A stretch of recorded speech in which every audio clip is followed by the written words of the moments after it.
We understand we can have forgiveness of sin. Now there has to be restoration in this. And this is where it gets really, really, really hard. Because for lack of a better term, sometimes we understand that God can forgive us, but can you forgive yourself? So when we had that little hurricane that came through, Hurricane Beryl, most of us fared okay. But at my house, we didn't really fare that okay. It damaged the house. It went through the roof. It knocked off the front of the house a little bit. It had some cars that were damaged. And so it took a lot of restoration to fix our home. It took time. It took effort. It took resources.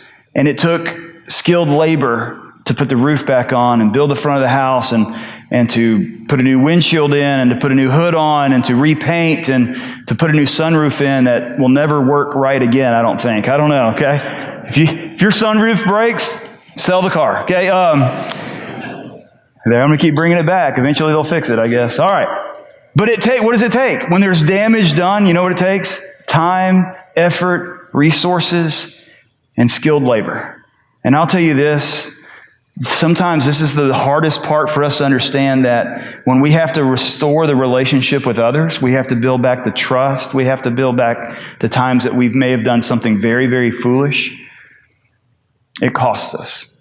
When we hurt people, it's caused a lot of issues, and so we have a trouble with, again, for lack of better terminology, forgiving ourselves. And you know what? If we can stay there and we keep our eyes faced on the ground, we keep our eyes in the dirt, that's exactly where Satan wants us to be.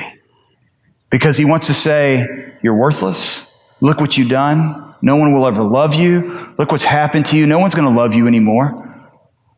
And Satan's like, no longer a threat to the kingdom of God.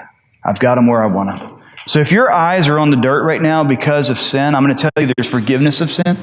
There's hope in the Lord. Now, it's hard, especially if you're the one that caused the trouble, or the restoration process is hard, but don't believe the lies. Satan comes to kill, steal, and destroy, but God says, I've come to give you life and have it abundantly. As a parent and as a husband and as an employee, I could have been a better parent. I could have been a better husband. I could have been a better employee. And look, I can't be used. And that's all lies that Satan wants to tell us. So a question I have for you, are you going to keep looking into the dirt? Or are you going to put your eyes to the heavens and put your eyes on Jesus and look at his creation and allow God to use you in spite of your sin?